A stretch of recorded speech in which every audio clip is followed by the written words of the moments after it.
Alors nous voici ici en présence d'un chantier d'assainissement, comme vous pouvez le voir.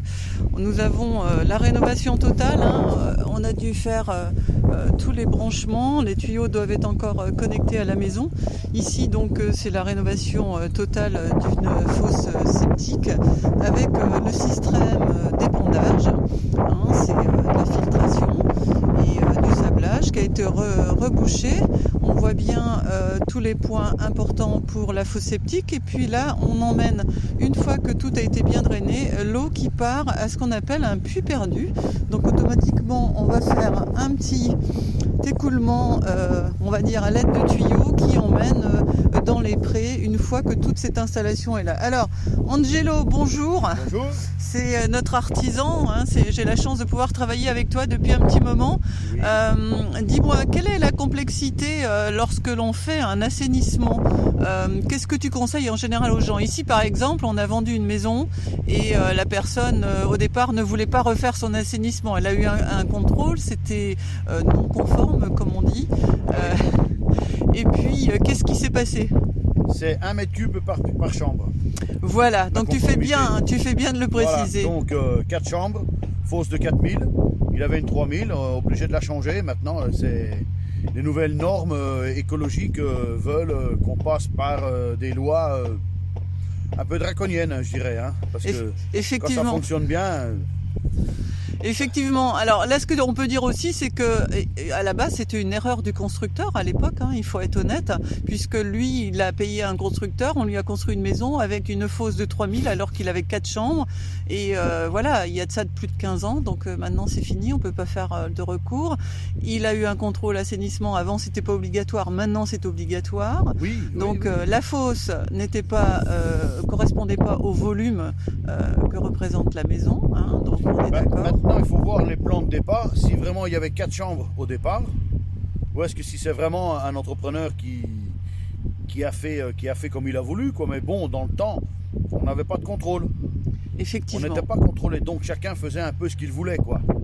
Il y avait des lois, mais on avait confiance en l'entrepreneur. Alors que maintenant, il y a un service qui contrôle l'assainissement, l'évacuation, la pollution.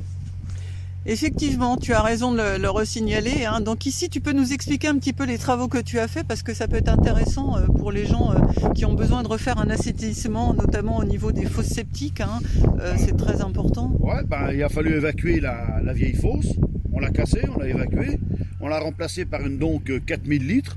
Hein, comme je le répète encore une fois, hein, c'est 1 mètre cube par chambre. Donc 4 chambres, 4000, 4 mètres cubes. Et puis sans oublier qu'il faut monter les aérations primaires et secondaires. Donc c'est pour ça qu'on voit des tuyaux ici Voilà. qui attendent. Hein. Donc la primaire, elle est dans les combles, on n'a pas à la refaire. On l'aperçoit ici au-dessus, hein. On voit un petit champignon hein, qui nous indique, voilà. Donc, et puis la secondaire, on va la monter le long du... On va monter le long du chéneau. Le long du pignon et le long du chéneau pour que ça reste esthétique parce que c'est vrai que c'est pas très heureux. En plein milieu du pignon, on peut pas, il y a une fenêtre, il y a... Voilà, c'est ça. Voilà, donc... Donc là, c'est les aérations. Et puis là, donc la fosse est installée. Et devant nous, ce premier champignon là qui est hors sol, c'est quoi? Alors, c'est des regards de visite. D'accord. Voilà, celui-là, il s'occupe de la distribution. Okay. Il répartit les fluides donc sur 5 branches. Okay. Qui repartent un regard donc de bouclage, le premier. Le premier, là, donc c'est le regard de bouclage. Voilà, et le deuxième, lui, descend jusque dans le fond de la fosse du filtre. Il descend jusque dans le fond du filtre. C'est lui qui récupère tous les effluents qui partent ensuite dans le puits perdu. D'accord, ok, que tu es en train de construire actuellement. Voilà. Et sous cette bâche, donc il faut expliquer ce que tu as mis, parce qu'on a tout refait à neuf, hein, il faut être honnête. Oui, hein. donc on a une première araignée faite avec des tuyaux donc, de 5 branches tout à fait dans le fond du filtre. C'est recouvert de 10 cm de gravier, du 10-20, donc du roulé ou du concassé. Hein. Ensuite, on a 70 cm de sable 0,4. Donc c'est du sable de rivière. Hein. Là, par contre, c'est obligatoire. Voilà. On a un géo-grille tout à fait dans le fond, entre le sable et le gravier. Ok. Donc par-dessus le sable, on refait donc une araignée en drain en PVC de 100, barre rigide, toujours. Hein.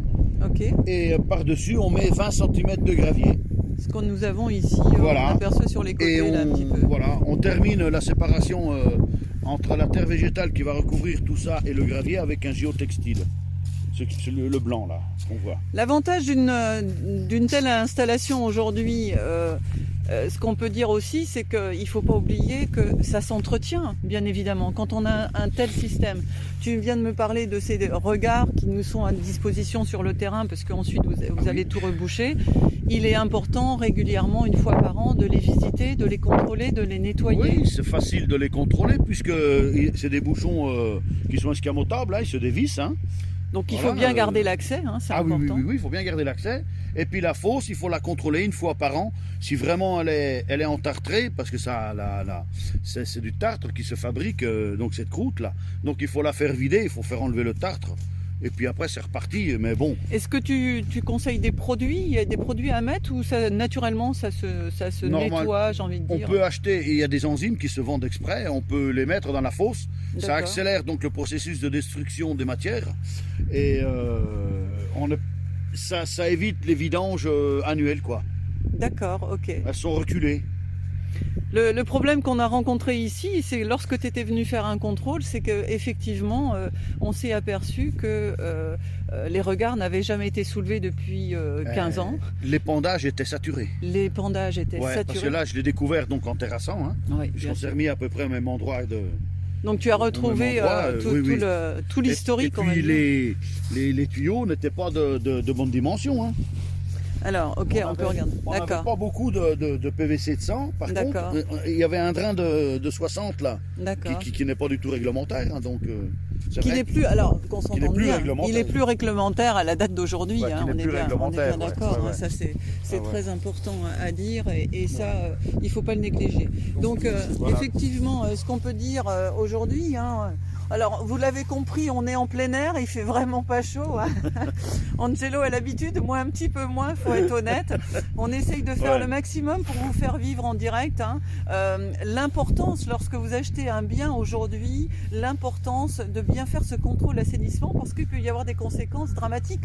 Ici, si on avait laissé en l'état, les clients acheteurs auraient pu très bien se retourner du jour au lendemain contre le vendeur pour quelque part un vice caché parce qu'on se doit d'entretenir. Si c'est pas entretenu, eh bien les acquéreurs se retournent contre le vendeur et les coûts sont importants.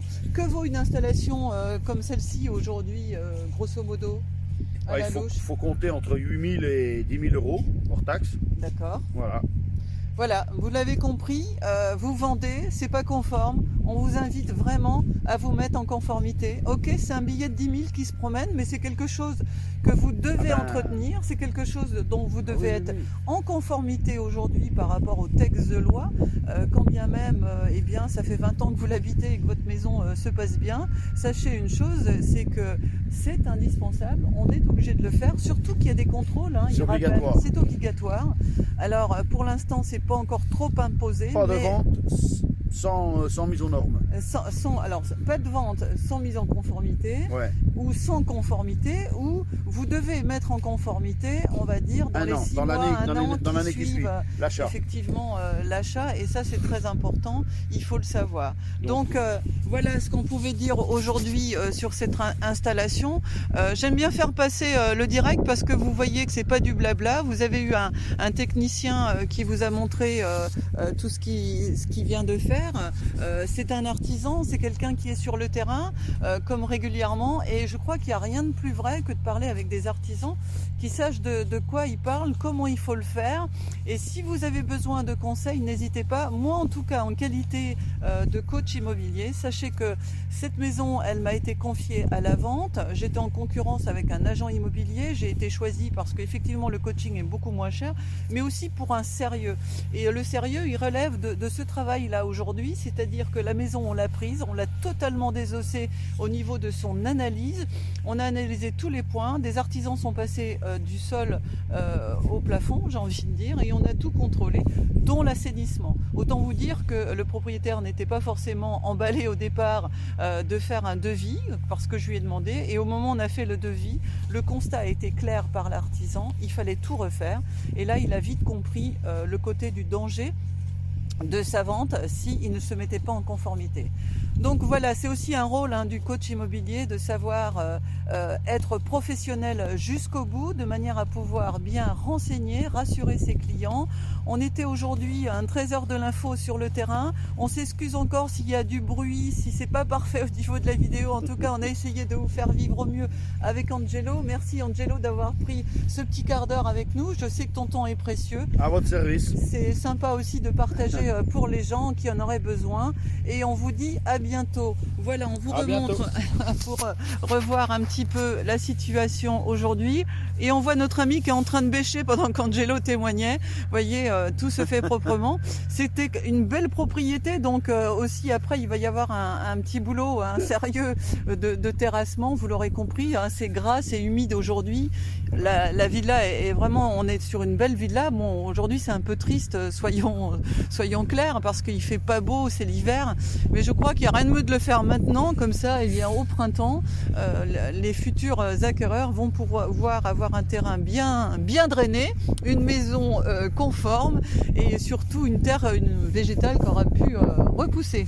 Angelo, merci. Merci à tous de nous avoir suivis sur ce 13h exceptionnel. Je vous dis à bientôt et vous dis à la semaine prochaine. Bye bye. Bye bye. Allez.